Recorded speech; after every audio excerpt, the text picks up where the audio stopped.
Good evening and welcome. We're so glad you're here, and thank you to Blackstone Publishing for generously supporting all of our rep pick sessions for Kaliba's Discovery Lab. We couldn't do it without you. We still have some space available in both the San Francisco and the Pasadena parties. Online signups have closed, but you can send us an email or check us, come to the party, and we can fit you in at the door. We also have a virtual exhibit hall and galley gallery where you'll be introduced to new titles and authors. So hop on over to Kaliba-annex.org when you get a chance and check that out too. Find out more about everything Discovery Lab on our website, kaliba.org. Tonight, we kept the best to last. We have a great lineup of reps who will be highlighting some of their top titles that we should know about. Each will have 10 minutes to present, and Kristen will be our timekeeper for the night. So I'm going to turn it over to Joe. Hi, everyone. I'm Joe Murphy. I'm the rep for Norton, and I'm going to present some of our highlights for the fall. This is a really big fall for us. And there's no title bigger than Bewilderment by Richard Powers. At long last, the follow-up to The Overstory. What a book this is. I will tell you up front, it is a bit of a gut punch, but it is so powerful.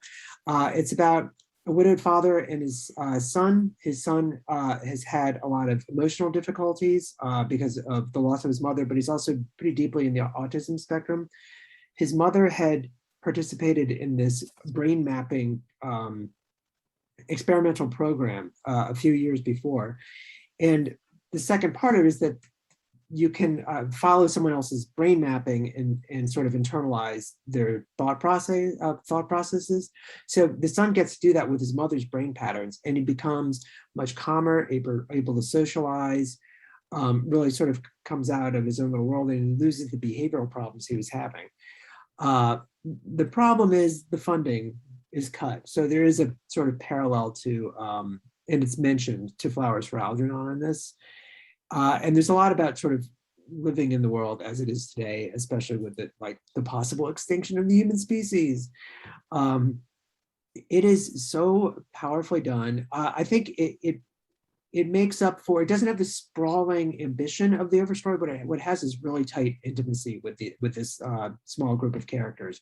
It's wonderful, and it really will knock you out. So that's Bewilderment by Richard Powers. Next up, I have this terrific history of the Mexican drug trade. It's going back over a century. It's called The Dope.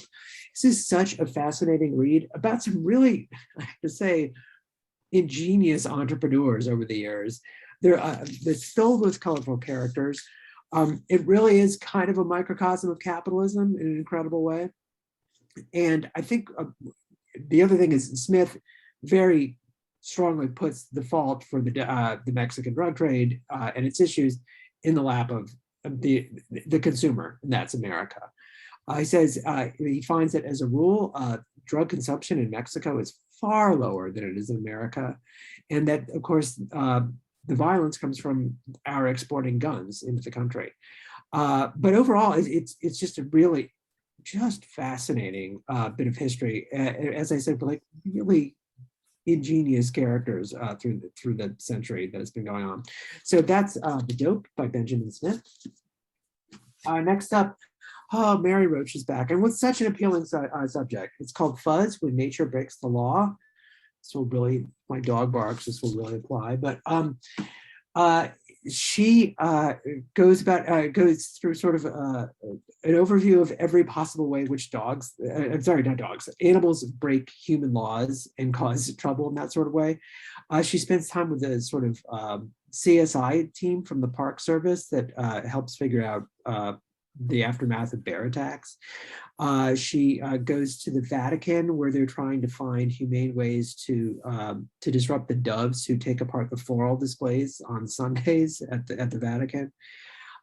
It goes on, and there's so many interesting, and as with Mary Roach, always very, very funny stories about animals and their misbehavior. And she's always been an indie darling as well. So that's Fuzz by Mary Roach. Next up, Joy Harjo, the now 3-time poet laureate, which is, I believe, unprecedented. This is an incredible memoir of herself as mother, poet, political activist, you name it, and about the area where she lives, which has been, just been a huge part of a landmark Supreme Court settlement. She is just such a powerful writer, whether it's in poetry or prose, and of course her poetry seeps into her prose.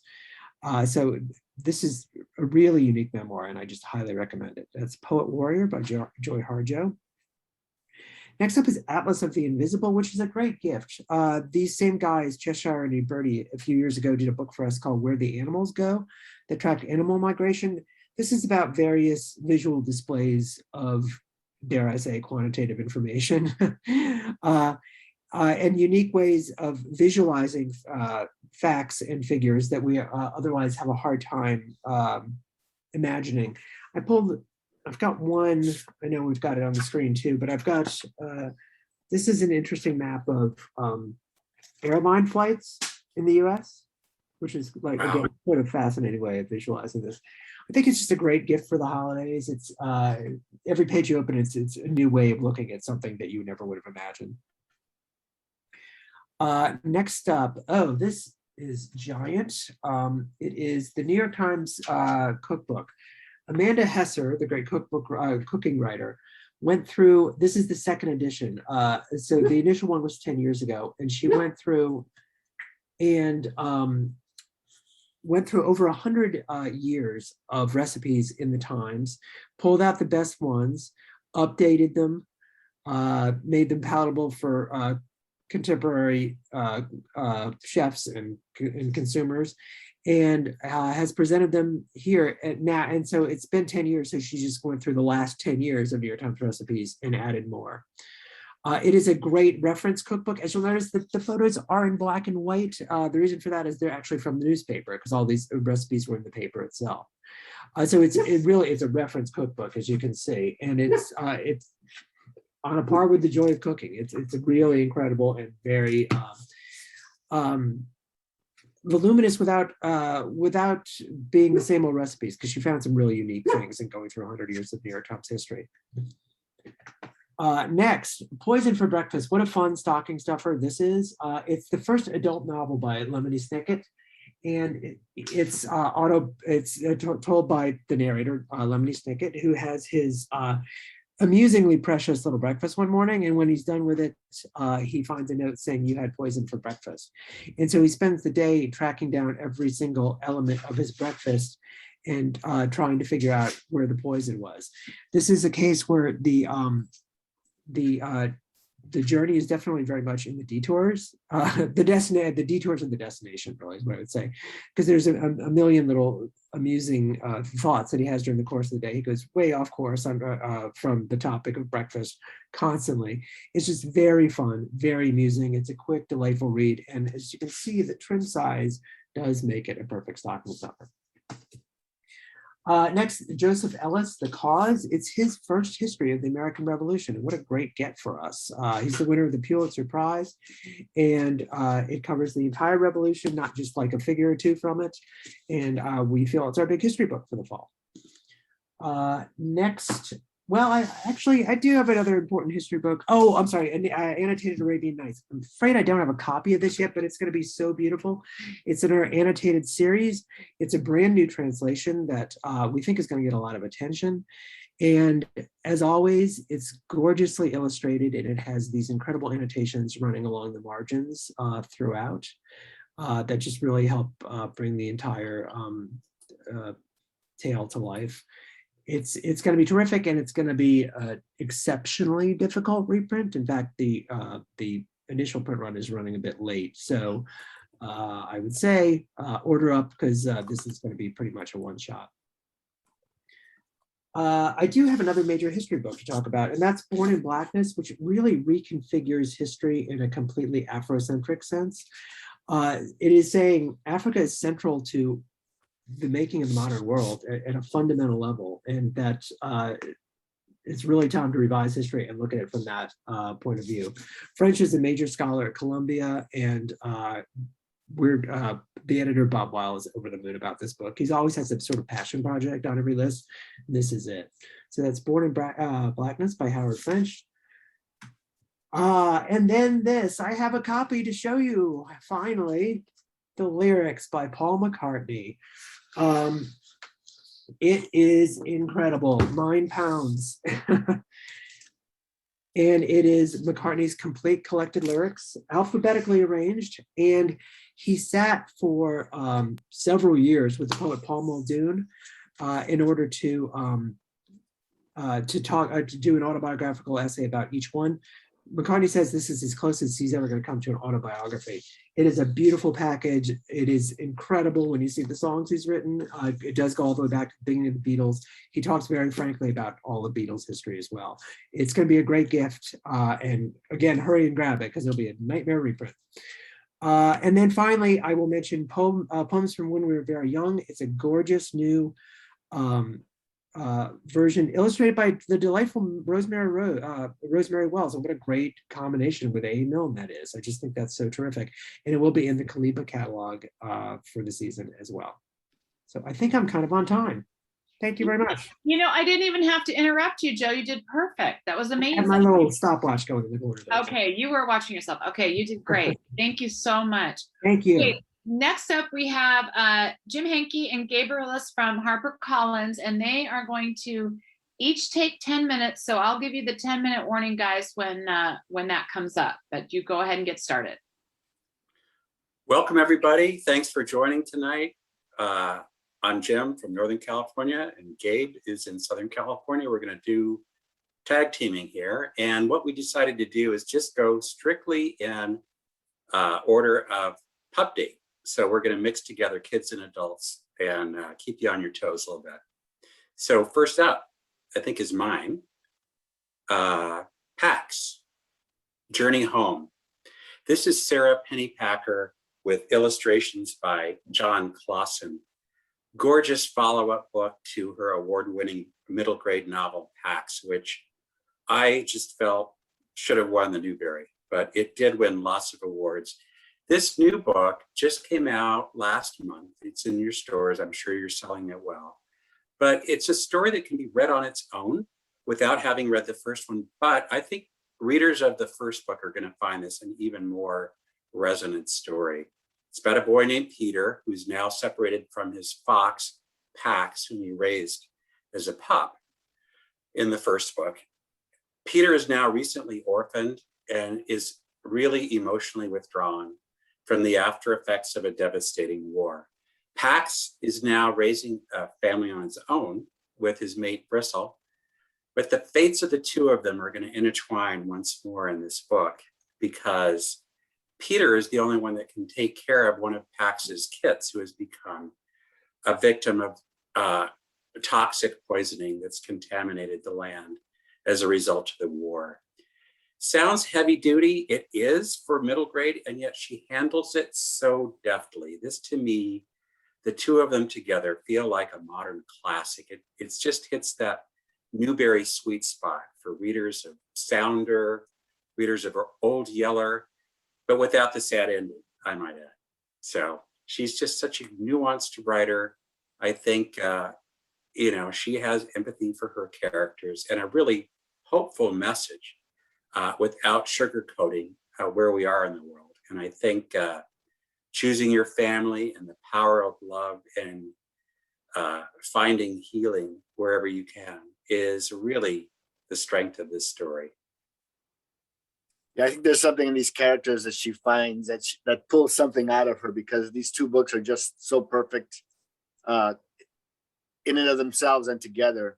You don't really get such strong books in a series like this. So I think they'll be around for a while. And there's the next book. Can I just say there's also a 2-book boxed hardcover set of the two that has just come out. So look for that in your stores, and I think that would be a good gift as well for the holidays. And then one of my favorite novels, and I feel bad harping on this novel all the time, but I just really love Snowflake by Louise Neal. And I think we have a really talented writer who is only going to get better. Louise wrote a short story fresh out of college that received a lot of literary attention. And then when she took this book to show publishing and took the book out, it was really, really well received. So I think, you know, we're on the ground floor of a really great voice. And what makes Snowflake such a wonderful read is the writing is absolutely fantastic. But she creates these wonderful characters that are going to stay with you forever. And there's a little bit of magic. There's a little bit of there's depression in here. Her uncle, who lives on the farm with them, has suffered from depression. Her mother is a little bit insane. So we have this great cast of characters, this great family, and the premise you've seen before. Young Irish gal gets from the rural areas, gets a scholarship to Trinity, and that's what she's always wanted, and gets to Trinity, and she's underwhelmed by the students, she's underwhelmed by the whole process, and finds herself a lot more, and we find her a lot more comfortable at home. So the scenes are just wonderfully drawn. The voice is really fantastic. The cast of characters you're gonna want to live with. I just can't say enough about Louise Nealon, and you could say you are on the ground floor. What I think is going to be a really great career. Really feels like an indie film plot too. I mean, not to rob it of the richness of the writing, but you're right, Gabe. It's just so visual. I mean, at this point in time, it's hard to remember which was a movie or a book. Feels like that because it does have that. Those characters, they just pop out at you and stick Right. in. I think one of the things about a book is, and you see, I mean, sitcoms, anything, a movie, it's things that are character driven, keep you Right. coming back. Next book, Also Mine, Bigger Than a Bumblebee by Joseph Kuffler. And this is another person who anybody who I've sold to, sorry, Southern Californians, I really beat people up on Kuffler. And he sells quite well, kind of sporadically sometimes. Every book's a little bit different, but every book is amazing in its own way. And this book, I just thought the art is amazing, and it is all about the just amazing and intense love that a parent feels for a child. And they talk about all the gifts you can give your kid. And I've seen some parents who aren't the greatest parents in the world, but when they love their kids, the kids turn out great. And it is all about that, how much I love you. Which I think is a great message. It's a great bedtime story. And it's not so saccharine as the funk book from what's it called? Where the mom climbs up in the ladder at night. Love You Forever. So It's not saccharine like that, even though that was a cute book. It's really it's a lovely message. It's really well told. It's on your shelves already. And I think you probably have it faced out because that cover is just really just calls out to be picked up. I'm going to move through this one fairly quickly because I'm sure you know all about it. Beast and Beauty, Dangerous Tales from author Shimon Chainani, who is the author of those wonderful series of middle grade novels, School for Good and Evil, which she started writing over 10 years ago. Beast and Beauty is really a different animal, so to speak. It's his revisioning, kind of undisneyfying, if you will, of some classic fairy tales and makes them relevant for today's middle grade readers. And I think it even actually skews older. If you grew up with fairy tales, there's always fascination with hearing twists and alternative endings and so forth. The one that really got me was, there's 12 of them in here. And the one that really got me was a reimagining or an extension of the Peter Pan story with Wendy, who grows up and goes to Neverland. There's an arrangement to go back once a year and help Peter. And what happens is she falls in love with another character. And it really spins the story on its head. This is illustrated throughout with black and white art, and each story in the 12 is illustrated in full color. This is a great gift for the holidays.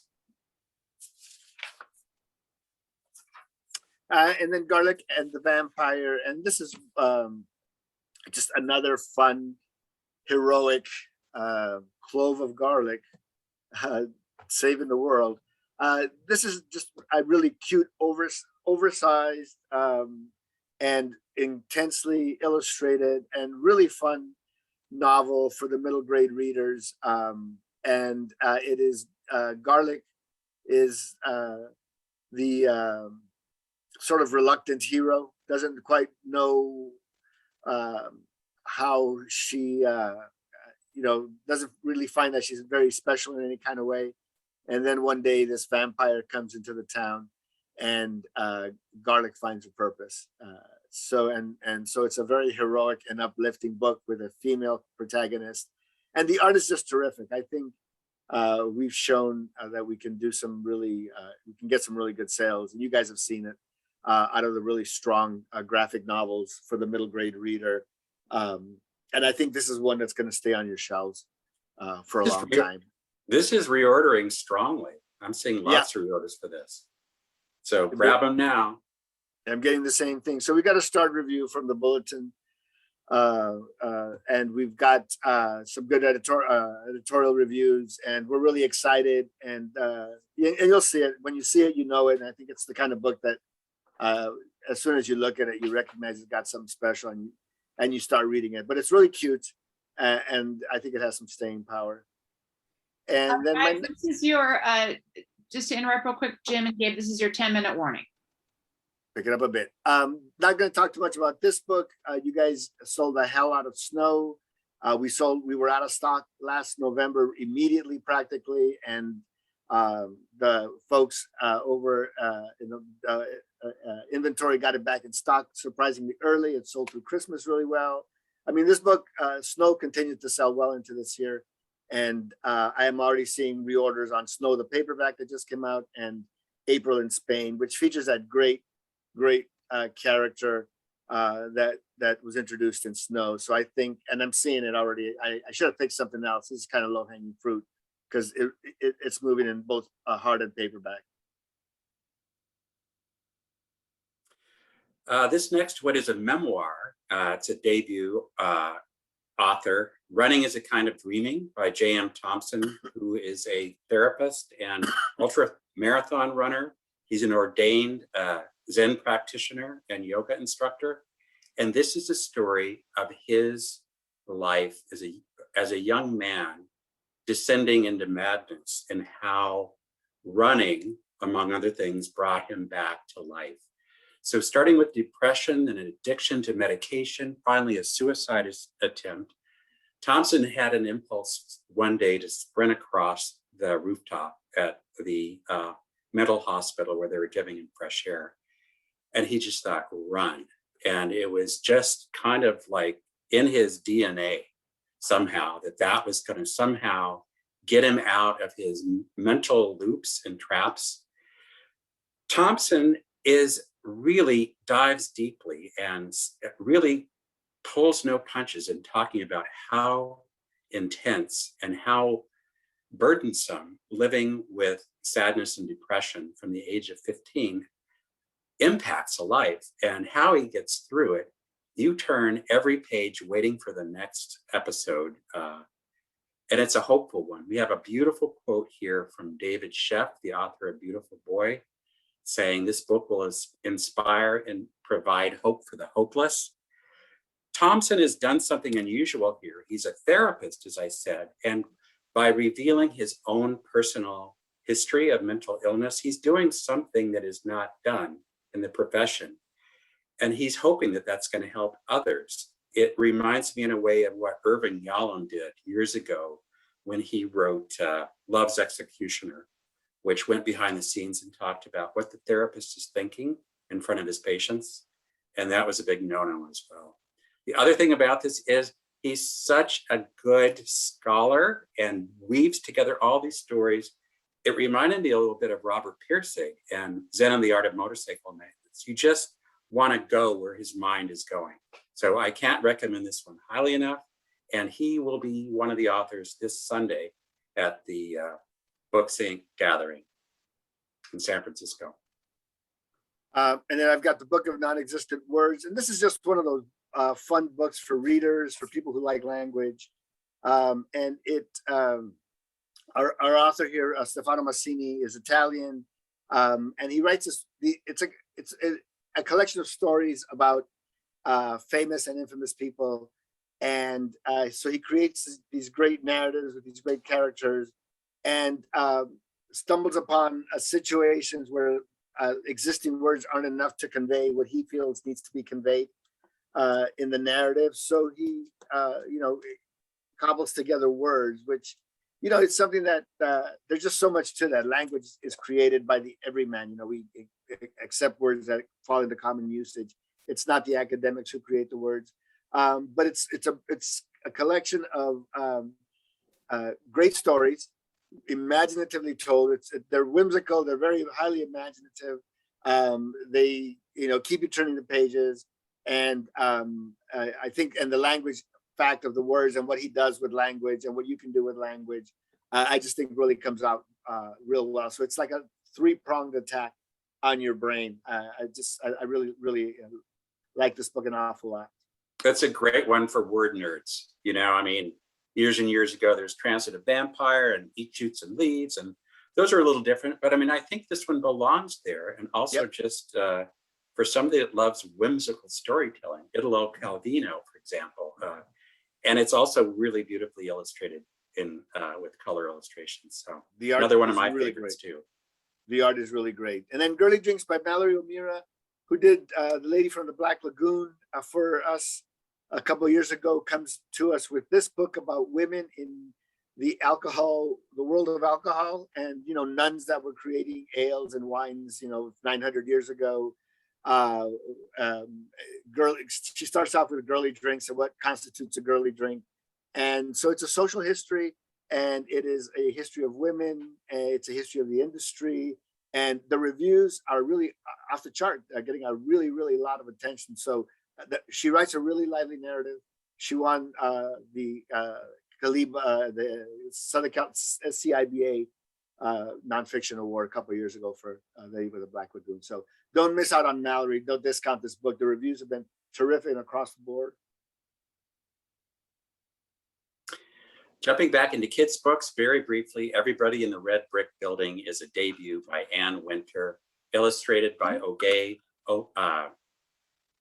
Nora, who is a Caldecott Honor illustrator.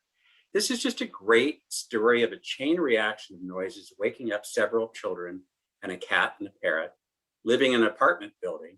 But it's nighttime after all, and despite all of these humorously illustrated disturbances, one by one, the kids and their pets return to their sleeping spots and are lulled back to sleep. It's just so beautiful. This is in stores now.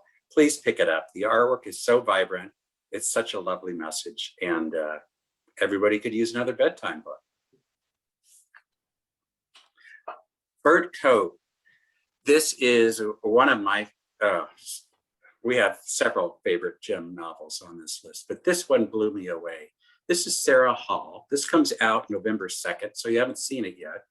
Maybe a few of you have gotten a hold of the galley, but to me, it's a masterpiece. It's a 200-page book that is intense. It's a story that is as much about what she leaves out as what she puts in. Insights into human connection and the urge to create art and leave a legacy. And yes, it's a pandemic book, but it's about the interior life of an artist that does these strange and fabulous outdoor art installations in rural England. And you follow her back and forth in time as she is coming to terms with her life, what a life means, what a legacy is, and a childhood with a deeply damaged and deeply loving mother, and early artistic success that she didn't expect. And at the heart of the story, probably a very passionate relationship with a man who she hardly knows, of course, but before they're quarantined in her art studio, forcing these two to get to know each other in some very strange circumstances. And the language in this is so rich and so personal. It reminded me of Ondaatje's English Patient, and I don't say that lightly. It's an extraordinary work. I hope for prizes for Sarah Hall. She's loved in England. She's not beloved in the United States yet, but I think this is the book. Louise Erdrich's, her new novel, The Sentence, is another one that's on my, I just love this one. It's just one of my favorites for the fall list as well. Comes out November 9th, so a week after Birdcoat. But at the heart of this one, it's a different story for her. She does have her indigenous message and character. She has warmth.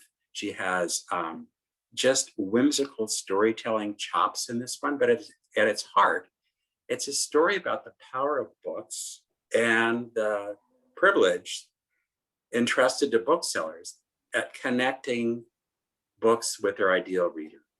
It's set in Minneapolis. You guys have, sorry to interrupt you, just have one more minute. All right. It's set in Minneapolis. It's set during the pandemic as well. And you need to take a look at this one because she also includes a lot of her own personal favorite books in it. So.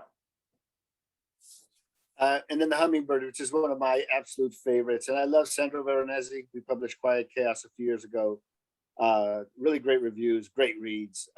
This is a book that's told in a sort of a blending of styles. It is an author who is really just kind of showing off in a lot of ways. The narrative, the character, the main protagonist, very humble, very strong man who is always doing the right thing. And there's this quiet heroicness about him. And it's just such a sweet book.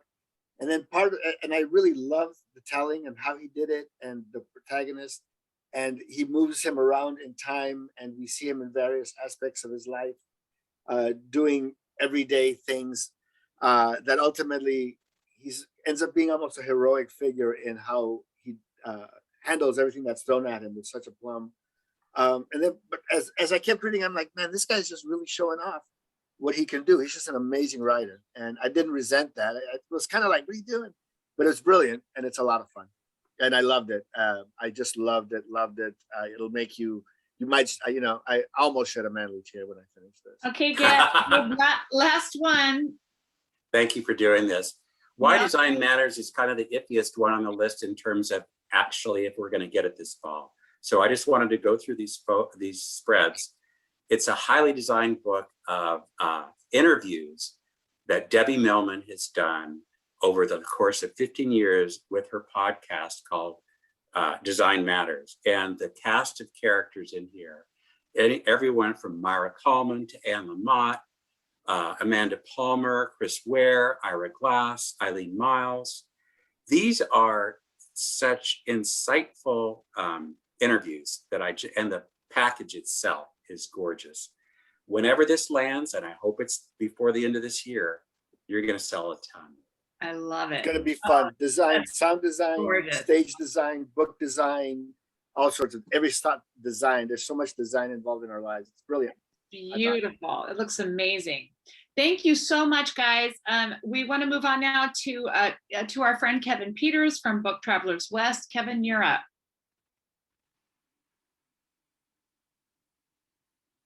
Sorry. Hello, everybody. Nice to be here. Thank you. And I'm just about to do a screen share and be working off of my Edelweiss collection. Just a moment here. And okay, so I'm starting off with Gastro Obscura. So Gastro Obscura is the follow-up to the best-selling Atlas Obscura. I think this has even more potential as a gift book because it's so accessible. Everyone loves to travel and everyone loves food. And this wonderful, quirky little moments. If you see, it's a wonderful browsing book. It's broken up into little sections. It's broken up by continents, and it's just a wonderful guide for either the armchair traveler or to inspire people to visit key places when they're on the road. And the sales are really strong right now. I think it's a one printing, so if anyone's interested in ordering it, they should do so now. I think the 200,000 first print is about down to around 50,000 now, so it's moving pretty quickly. The next book is a little curious book called A Pocket Guide to Pigeon Watching. Rosemary Moscow co-wrote and did the artwork for the Atlas Obscura Guide to the World's Most Adventurous Kid. In this book, she takes a revealing look at pigeons, and it's just lovely. It's gotten already a wonderful David Allen Sibley quote and a wonderful Mary Roach quote, and all the wonderful information is accompanied by her charming and delightful illustrations. The next book is from Algonquin. This is Shruti Swami's The Archer. Shruti is a San Francisco author and author of the remarkable short story collection, A House is a Body. And this is a poignant coming of age story set in 1960s and 1970s Bombay that's centered around a classical Indian style of dance called Kathak. And it's just brilliant. And I know everyone's been supporting it. I just wanted to highlight it. The next book is one of my favorites of the year, African Icons by Tracy Baptiste.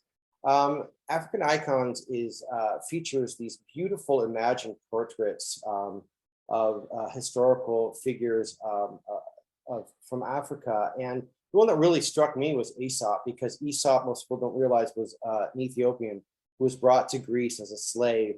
And Ethiopian, and his stories, Aesop's fables, are actually African wisdom tales that were tweaked to make comments on Greek society.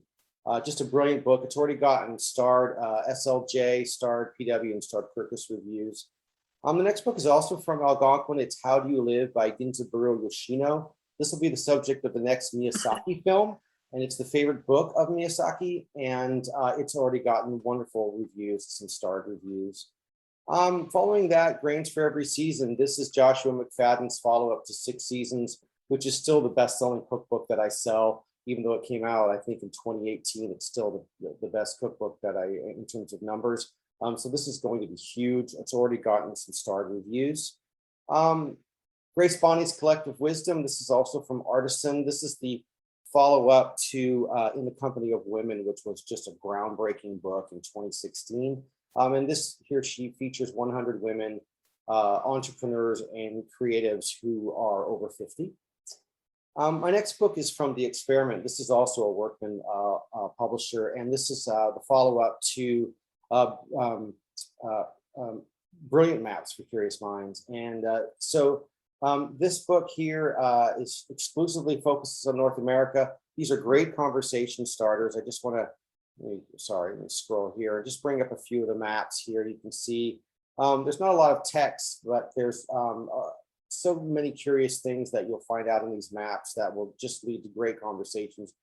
Great for parties. This is really great for all ages too. It's not just an adult book. The next book and my last book from the Workman Group is from Erewhon, which is a spinoff from Tor Books.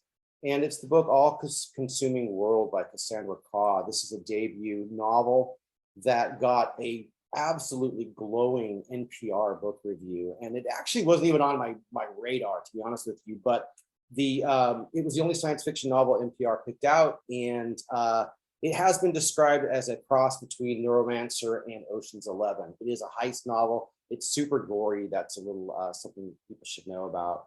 Moving on to HMH, I wanted to mention Conquering the Pacific. It's one of my favorite books from them from the fall. This book has already gotten multiple starred reviews, and it's about the first trans-Pacific voyage, which was captained by a mariner who was Black and Portuguese. And he's a very little known figure named Lope Martin. And it's just a stellar book for anyone who loves books about the ocean and seafaring. And the next book is from the creator of My Octopus Teacher, which, if you haven't seen it, is just one of the most amazing documentaries. It's sad in the way that Charlotte's Web is sad because octopuses only live for a year. But if you've seen that movie, you'll know what a wonderful filmmaker and photographer this man is. And the book is just stunning. It is expensive. It's $50. It's going to be kind of a one-shot because it's coming out in late November. So it's being supported really, really well. But it's certainly a one-shot for anyone who's interested in it. The next book is also from HMH. And it is the illustrated Lord of the Rings. I'm super excited about this one because It has artwork from Tolkien himself. So this is the Middle Earth envisioned by its creator, and it's just a stunning book. Expensive, $75, but just a wonderful gift. The next book is from Cider Mill Press, which is one of our lines, and it is a Kaliva holiday catalog title, and it's not a new book, but it's the classic book Night Before Christmas, and it's illustrated by Charles Santori. Also from Cider Mill, we have coming out in late November, San Francisco Cocktails. Trevor Felch is a restaurant writer for SF Weekly, and this features 100 cocktail recipes. It says inspired by the city, by the Bay, but these are in fact are recipes created by bartenders throughout San Francisco. So this is going to just be a wonderful gift for anybody in the Bay Area. The next book is from McSweeney's. This is distributed by BTPS. This is already a monster. It's already out and making waves. I just wanted to mention that this book features dozens, over 40 now, different covers. And I'm going through just a few of them here. This is available exclusively at independent bookstores, and it's one of my favorites.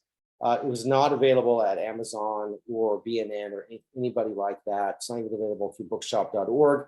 It is a commentary on Amazon. That's one of the reasons why Dave Eggers didn't want to have it at Amazon. Moving on to another one of my lines, Sterling. I wanted to focus on their tarot line. They have, in the past few years, done a partnership with a company called Liminal 11, and they are at the cross-section of magic and mysticism and the graphic novel world. So Liminal 11 has a lot of artists that come out of the graphic novel world, and one of my favorites here is this Mystical Medleys Tarot, which sticks very closely to the Rider-Waite tarot deck imagery, but does so in a really funny, cute Looney Tunes kind of art style. And if anyone doesn't already know, this is an older book, a tarot deck came out in 2019, but the Modern Witch Tarot deck has become one of the top tarot decks in contemporary tarot. And the New York Times recently did a feature on introducing tarot to new people, and said that they consider the Modern Witch Tarot deck to be the best deck to start with. Moving on. Kevin, just let you know real quick, you've got 1 minute. Okay, the Witch of the Forest Guide to Natural Magic is a favorite of mine from Porto, and it's good for anybody that did well with the Adams Media Green Witch.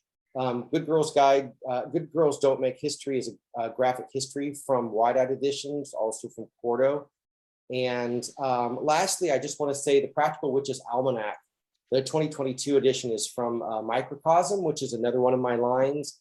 It's been delayed this year, but this is one of the best magical almanacs you can possibly buy. Llewellyn does a great one too. This is very different and beautiful art style inside, and you can use it all year round and even in years after, because it has articles that are relevant even after the year of the edition. So that's my list. Thanks so much. Amazing. Thank you, Kevin. That was great. Okay, so next up we have Tom McIntyre from Hachette.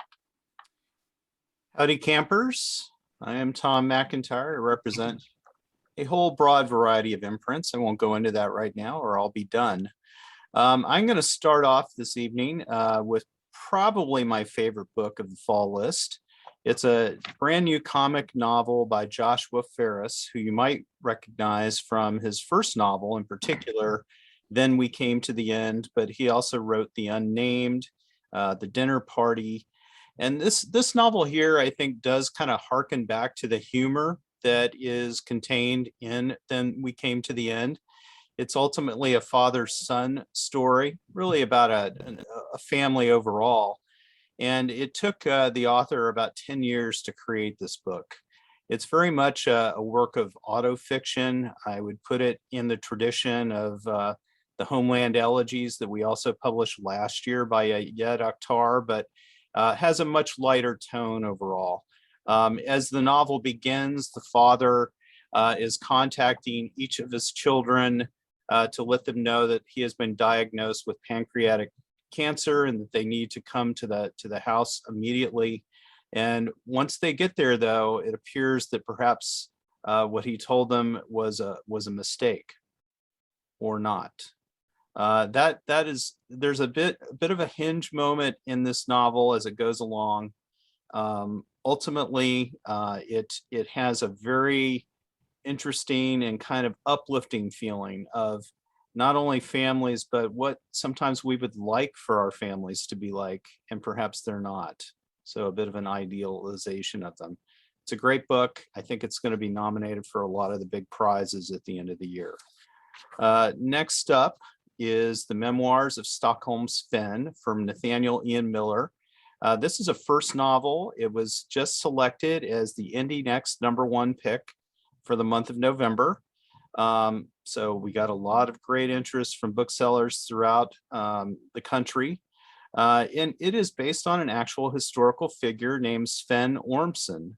It takes place during the World War I era, and he basically was a bit of a misanthrope living in Stockholm who decided to isolate himself as a miner in the Arctic Circle, only to suffer a disfiguring accident. That, in fact, right there is the actual shack that he was living in for most of the second half of his life, and it remains there in this remote island in the Arctic Circle.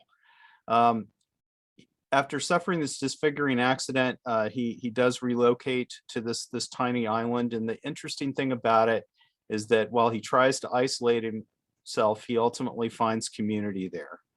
I would say that the biggest comparisons probably would be Annie Proulx.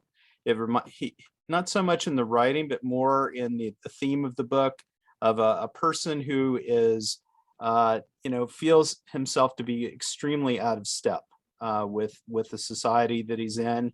And when he relocates, he finds love in the most unlikely of places. Fantastic book, and we're really excited about it. Publishing next week, October 26th. Next, I'm going to move on to Hurricane Lizards and Plastic Squid. Thor Hansen, you may recognize. He's won multiple PMBA book awards. He lives up in the Portland area. And previous books have been Feathers, The Triumph of Seeds, and his most recent one before this was Buzz, about bees. This one gets into how animals are changing as a result of global warming. It has, I would say, ultimately a hopeful message, but definitely there are passages in there that do make us wish that we were taking care of our planet better. It talks, for instance, about the anal lizards that have grown larger toe pads to grip trees more tightly during hurricanes. It also focuses on, the title image of the plastic squid. They actually live right off the Pacific Ocean here, and their populations are booming, and fishermen actually, covet these particular kinds of squid, but they keep on tossing them back into the ocean because they don't recognize them anymore as these particular kinds of squid. They have been changing. So fascinating book, one of my personal favorites. Moving along here. I don't want to say too much about this book because I think most of you all probably already know about it. This is the great book by Mike Duncan that came out a few months ago, focusing on the Marquis de Lafayette and the three revolutions that he was very much instrumental in participating in, including our own American Revolution, but also the French Revolution and the Revolution of 1830. Because of his popular podcast, I think this book really boomed when it first came out. And I would just like to update everyone who might be listening that we have a reprint coming in on November 1st. Now is the time to build up your back orders for that, because I don't think we will be getting any more copies before Christmas. So please order up on this title so you have it during the holiday rush. Next up is Michael Connelly with The Dark Hours. So this team's Michael Connelly Harry Bosch back with Renee Ballard, the younger police officer. It is very much a book of its times. In the very beginning, it's taking place during the pandemic itself on a New Year's Eve, and an explosive incident occurs that actually reawakens an old cold case that was handled by Carrie Bosch. It's another brilliantly written, tautly written crime fiction novel from Conley, and we're very excited about it. Coming out in November, as is the Bosch novels traditionally do. Next up is the great Stevie Van Zandt, the man of many identities. Some people might know him as Miami Steve Van Zandt, otherwise also Little Steven. You might recognize him from Lilyhammer or perhaps The Sopranos. He also has Little Steven's Underground Garage radio show, but of course, I think most people recognize him from being part of Bruce Springsteen's E Street Band. And that is really, I'd say, the biggest part of this memoir. It is very much about his early teen years when he became excited about early soul and rock and roll music.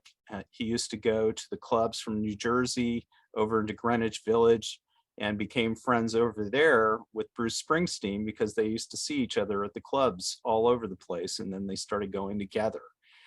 So it's very much a book about friendship, and he's also an interesting guy in that he's become much more political as the years have gone along. He's much more of an activist. And so that's a big part of his journey as a person. Moving along here, a book that just came out a couple weeks ago, David Sedaris, continuing what he started really with Theft by Finding book a couple of years ago.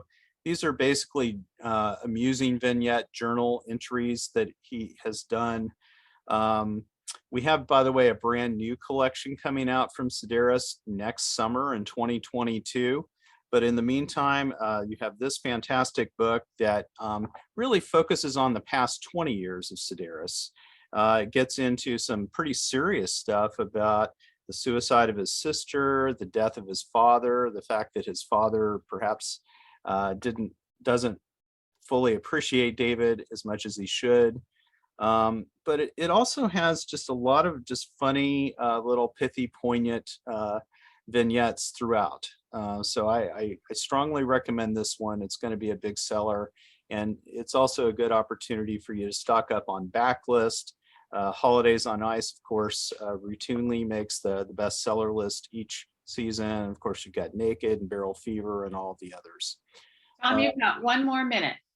Okay, well, I've only got 11 titles left, so I'm going to do Yours Cruelly, Elvira. Just a quick little comment to let you know that there is a reprint coming on November 15th. It's been selling very well. She lives down in Southern California, very vampy and fun, very popular title. And then I'm going to end with a couple of winter titles. Dla Efron is the younger sister of Nora Ephron. She actually worked on the screenplays for her sister for When Harry Met Sally and some of the other Nora Ephron films. This is a memoir about Delia's own life. In her early 70s, she met this man who she had dated 50 years earlier in college. They ended up having this whirlwind romance, and then unfortunately he died of cancer. But it's a story that is both amusing and uplifting, and I would strongly recommend it. And then one final title, if possible, I would like to talk about this book, which I think is going to be one of the big books of January. The great Noah Hawley, who won the Edgar Award for Before the Fall. He's also very much involved in Fargo and Legion. He's the creator of both of those television series. This book, by the way, is edited by Michael Peach, the editor of David Foster Wallace and Donna Tartt. He's also our CEO. He doesn't edit books very often. Quite excited about this book. It really is almost like the headlines of our times, dealing with a lot of big themes: climate disaster, the opiate epidemic, vigilante politics, which of course have become overrun. There's a billionaire pedophile in here. So pretty much everything that you've been hearing about in the news is contained in this novel. Okay, thanks, Tom. Thank you. Perfect. Amazing. Okay, let's move it on over to Lise Solomon and Ellen Towell from Consortium Book Sales and Distribution. Hi, I'm Ellen Towell with the Carol Dutton Group, and Lise Solomon and I are presenting Rep Picks for Consortium. First up is Grievers by best-selling author Adrienne Maree Brown from AK Press, who you all know as the author of Emergent Strategy, Pleasure Activism, and We Will Not Cancel Us. But this is something different. It's the first book in AK's Black Dawn series, which is fiction, and here science fiction, or more specifically, Afrofuturism. Dune is a young woman living in Detroit during a pandemic in which her mother is the first victim of syndrome H8, which sends healthy people into comas. This is a chaotic mass exodus out of the city, but Dune stays behind to investigate. Yes, it's an exploration of grief, but also a perfect mix of adventure and emotional depth. It encompasses anti-racism, feminism, anti-colonialism, and anti-capitalism. Ultimately, it's a path to hope. And then Pity the Beast, staying in the realm of intense. This is by Robin McLean, published by And Other Stories, coming out on November 2nd. And it's actually in the Kaliba holiday catalog, as well as being a November Indie Next selection. Actually, Josie Smith of Madison Street Books, she wrote to nominate it. It is an epic Western adventure that subverts any and all preconceived notions of the genre. McLean twists the sharpest edges of gender, philosophy, and the landscape itself into a compassionate meditation on what it means to survive. But honestly, I mean, it really is a brutal and intense book, but the prose that kind of goes from delicate to just a direct jab in the throat as a woman is raped, she's left for dead, as payback for having had an affair, you know, frontier justice, so nice.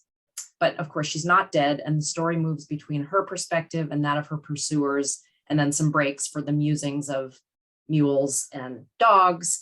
And of course, J.M. Coetzee blurbed it as well. He said, "Not since Faulkner have I read American prose so bristling with life and particularity." As You Were by Irish poet Elaine Feeney from Biblioasis is an Indie Next pick for October. It's a novel that had a celebrated debut in the UK last year.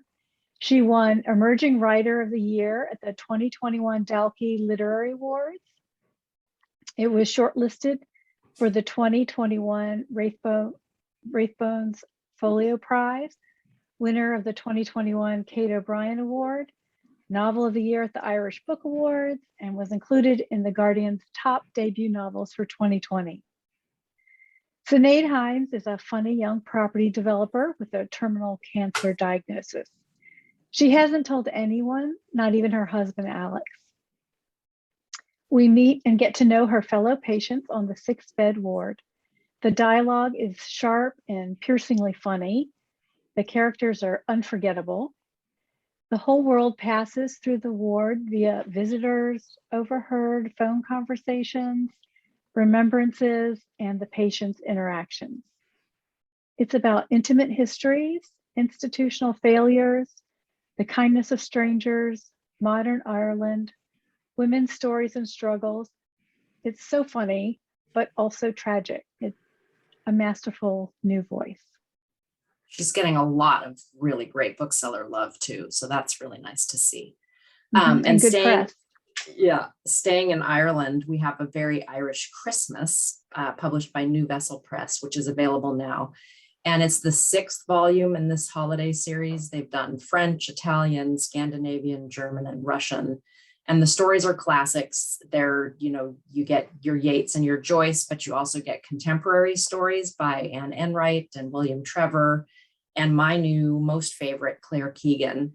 I know that the PGW reps were presenting her book, Small Things Like These, in various other rep picks sessions. And honestly, I hope that book wins any and all awards. It is such a perfect novella. And she has her story in this collection, while isn't exactly the cheeriest, it is fan-flipping-tastic as a scorned wife who has never learned to drive takes the driver's seat and heads off through the gate that her husband has hopped out to open when his bullying works no more.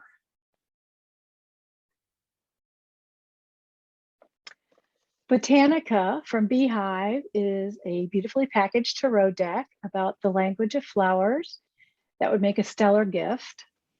Sure, it's $60, but that's half the cost of anything else made by Beehive. The box contains a full color hardcover book with gold edges and a ribbon marker, a 3-inch golden charm,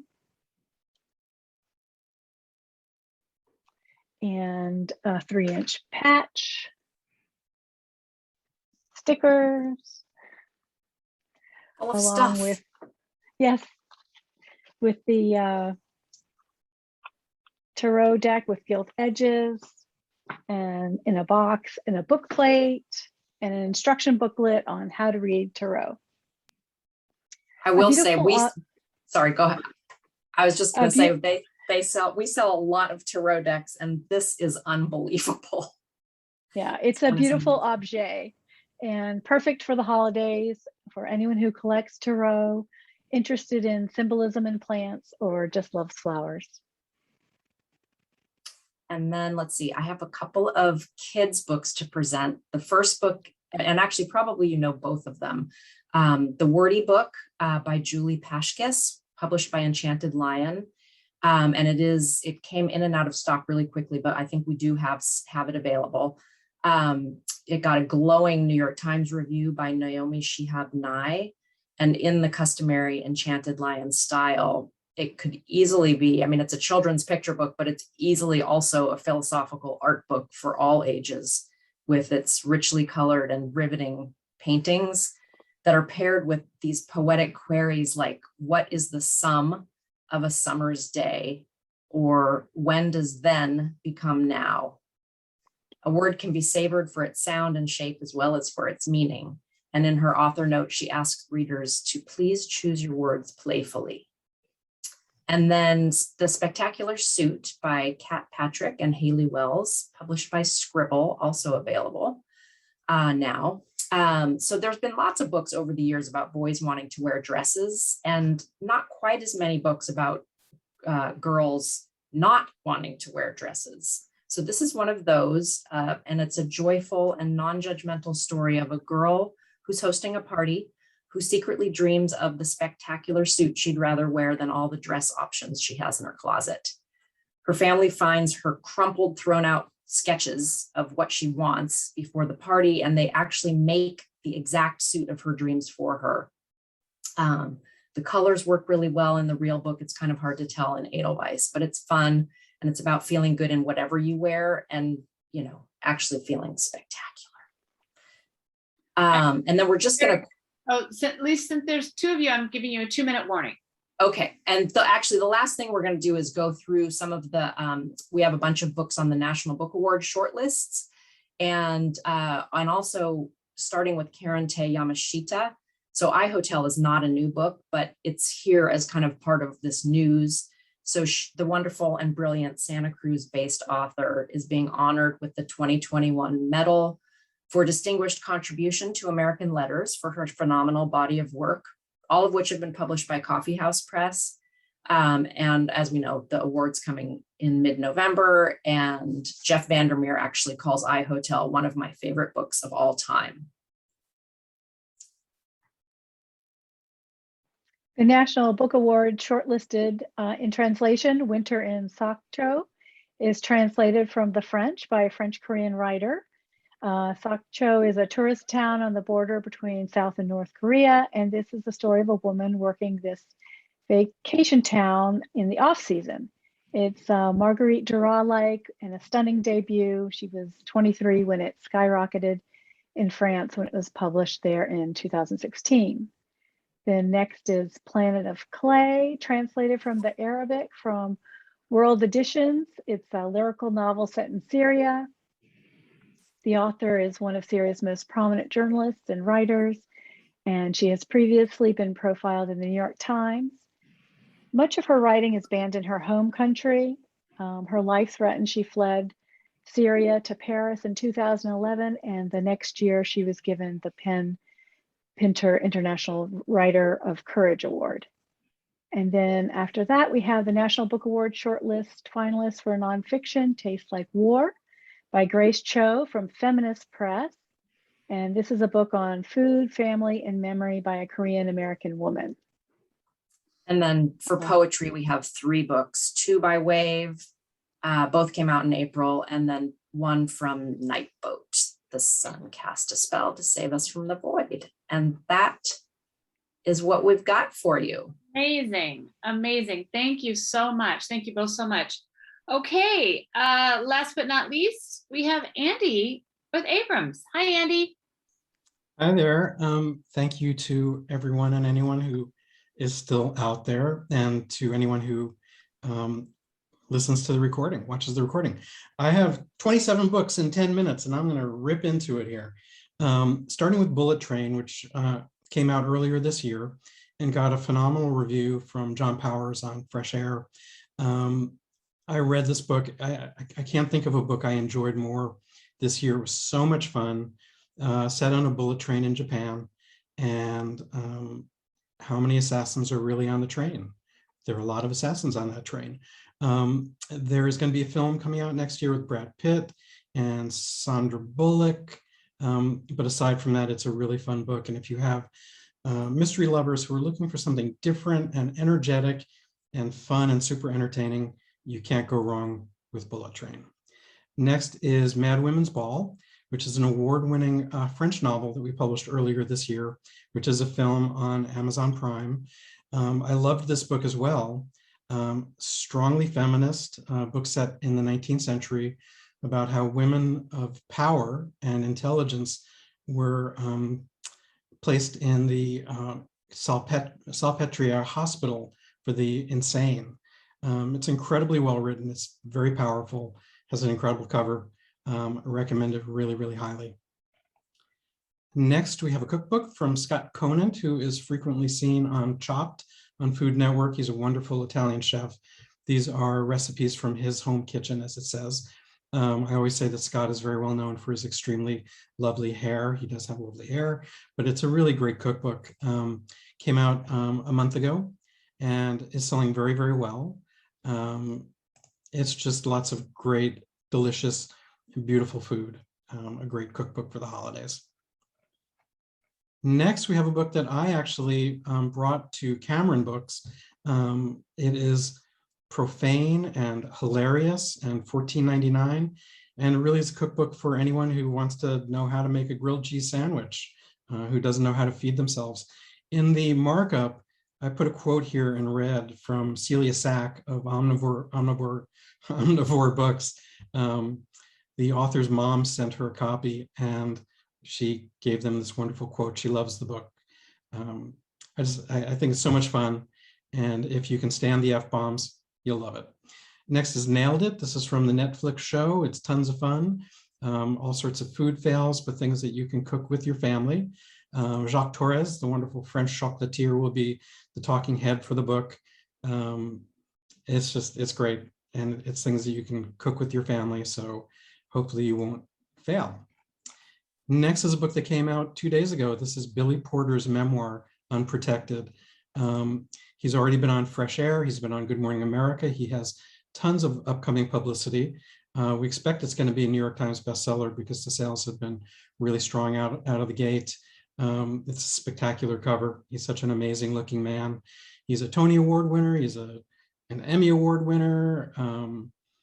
He had a very, very challenging life. He's HIV positive. When he revealed that, it was such a huge national story. We're very proud to be publishing Billy's book. We also have Questlove's new book. This is Music is History.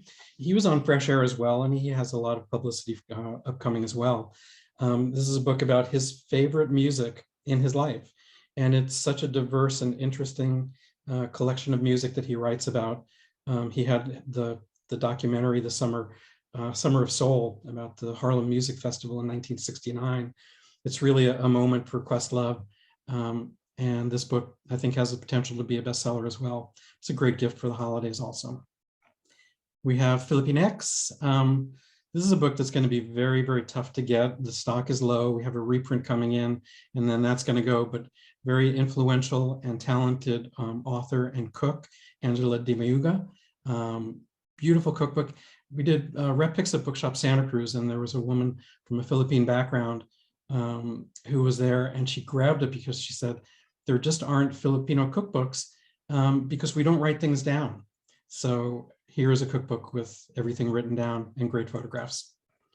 Next, we have a collector's edition of the Dune graphic novel that we did last year. It's $50 slipcase. The movie's actually opening this year, so this will be a great gift for Dune lovers.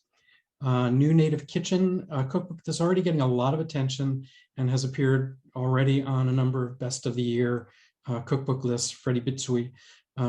It was the chef at the Smithsonian Museum of Native American History. It's a cookbook with recipes from tribes from all over the country, beautifully done, a unique cookbook, and I think it's going to get tons more attention. We have West Side Story. A few books here I put in here because we didn't have much to show and they're sort of drop-ins. This is the making of Steven Spielberg's remake of The Great West Side Story, my favorite film of all time, except for maybe Wizard of Oz, I don't know. Anyway, this is going to come out this year. We weren't sure it was. The movie's coming out, and I'm very excited. Beautiful gift book from Tim Flack, who has done Dogs and Birds and Endangered. This, I think, is our most important gift book. Incredible photographs.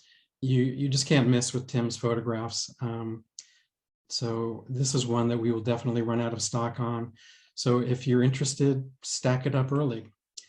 Wayward is from Chris Burkhardt, who is a photographer who is a surfer, has lots of surfing photographs. I believe he lives down in like Arroyo Grande.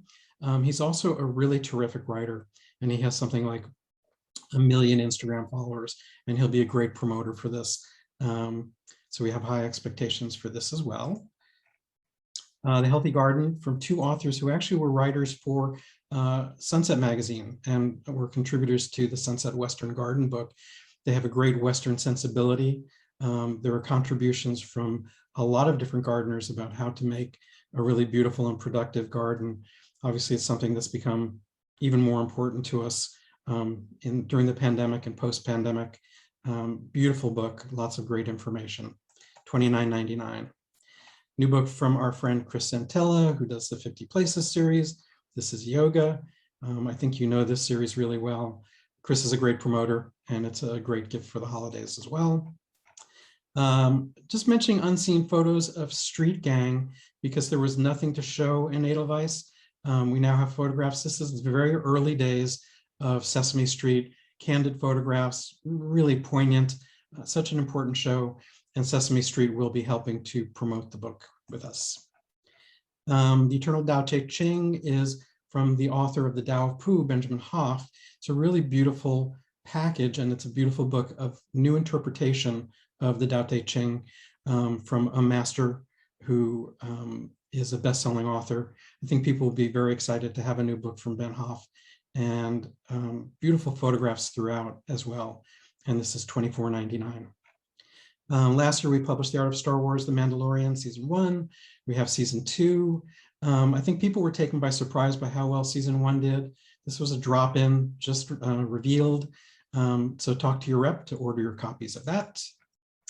And now I'm getting into some books from spring. And so I'll do as many of these as I can before my time runs out. We have a new book from Aaron Gleason, Forest Feast Road Trip, which is focused on California recipes. Aaron, of course, is the author of all the Forest Feast books. It's always a thrill when we have a new book from her, and this should be a great one for Kaliba stores. Kolu Cooks is from Kolu Henry of the New York Times. We're really excited to have a book from Kolu with amazing recipes, a great platform, great food, and lots of promotion behind that as well. That's coming in March. We have a new book from Grant Snyder, author of I Will Judge You by Your Bookshelf, which we love very much. He's just such a wonderful artist and has a great philosophy that he communicates, I think, so wonderfully to people. And we love his books, $18.99, and that's coming in April. A new book from the wonderful Nikki McClure. This is art from her annual calendar, never before published in book form. Nikki is really getting the hang of doing social media promotion. I love her. Her art is fantastic. It's great to have a new book from Nikki. Andy, you've got 1 minute. Okie dokie. We have a new book from Alton Brown, my evil twin these days. This is Good Eats 4. Alton's profile is as high as it's ever been, 250,000 copy first printing. We're really excited to have this, and Alton's going to do a ton of promotion for it. A really amazing book about Gullah Geechee home cooking from the queen of Gullah Geechee cooking, Emily Meggett. This is a book to watch for. We're thrilled to have it. Lots of great quotes for it already. A wine country book from Cameron, from Tor Kenward, who's a legendary winemaker from up in the Napa Valley. Should be great for California stores. And I'm going to leave it. Actually, I'll just mention my greatest save from Brianna Scurry, the great goaltender from the U.S. women's national soccer team, who has a great story to tell and confirmed national media appearances already. And that is it. And you can all go watch the Warriors game now.